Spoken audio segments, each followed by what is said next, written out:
suis arrivée à l'UTC pour faire ma thèse en 2008 sur du pressage de graines de lin et la filtration de l'huile.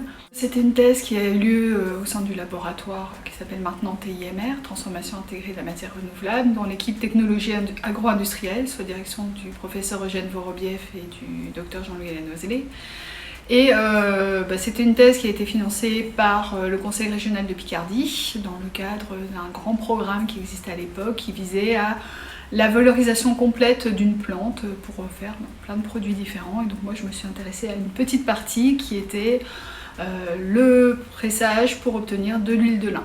Donc j'ai passé à peu près 100% de mon temps à l'UTC durant cette thèse, sachant que c'était quand même une thèse avec des partenaires industriels qui fournissaient la matière première et avec qui on a pu avoir des échanges pour avoir au final une assez bonne vision du procédé de l'échelle laboratoire à l'échelle industrielle.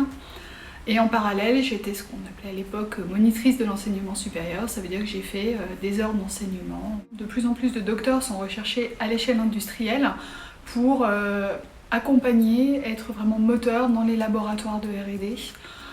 Voilà, j'ai des amis avec qui j'ai fait ma thèse à l'UTC, qui travaillent maintenant chez Rhodia, chez Lactalis, vraiment dans des grands groupes où ils ont tout à fait leur place et où ils sont reconnus pour les qualités qu'ils avaient de par leur formation au niveau master, mais aussi et surtout par les compétences qu'ils ont pu acquérir pendant la thèse. Le développement durable est devenu un incontournable partout. On va parler d'éco-conception dans les procédés, essayer de faire en sorte d'avoir des procédés qui vont être économes en énergie, dans lesquels on va éviter l'utilisation de substances potentiellement nocives pour l'homme ou l'environnement. Maintenant, on sait ce que c'est que le développement durable et pour moi, il est même devenu un prérequis sur la plupart des activités de recherche. À chaque étape, on va se poser la question effectivement de la durabilité de ce qu'on fait, de la durabilité des solutions qu'on propose.